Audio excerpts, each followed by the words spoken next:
समुद्र को सफा करिबो रोबोफिश प्लास्टिक को खाई तैयारी करिबो एनर्जी जीव जगत उपरे भारी पड़ुछि मनीष जनसंख्या जो मात्रा रे बढ़ुछि परिवेश सेते प्रदूषित हेबा लागिछि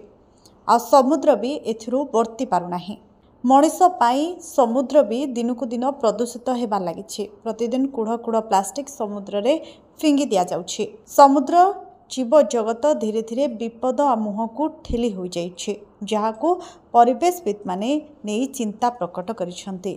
एहाको नहीं अमेरिका द्वारा प्रस्तुत होइथिबा एक रोबोफिश समुद्र रे माइक्रोप्लास्टिक को खाई हजम करदेब सेथुरु एनर्जी तैयारी करिब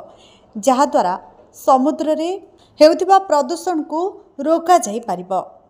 आ समुद्र रे ए रोबोफिश जेते प्लास्टिक खाइब सेते पहरी पारिब सबुठु बड़ कथा हेउची ए रोबोफिश समुद्र किंबा सामुद्रिक जीवंक उपरे कोनोसी क्षति पहुंचाइब नाही माइक्रोप्लास्टिक पई प्रति वर्ष अनेक लोकंक जीवन चली जाउची सामुद्रिक माछ माइक्रोप्लास्टिक को खाउछंती आउ एही माछ को आमे खाउछु जेउथि पई मनुष्यंक जीवन भी चली जाउची एहाकू दृष्टि रखी ए रोबोफिश को प्रस्तुत करा जाइछि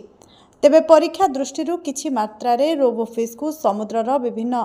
पोर्ट रे छड़ा जाइछि रोबोफिश तार काम बहुत भल भाबरे करूछि धीरे धीरे करी समुद्र रे थिबा माइक्रोप्लास्टिक को खाई हजम करूछि सेथिरु शक्ति पाई निजको शक्तिशाली भी करूछि आगामी दिन रे ए रोबोफिश को नै बहुल मात्रा रे समुद्र रे छड़ा जिबार योजना मध्य चलिछि bureau report news alert 24x7।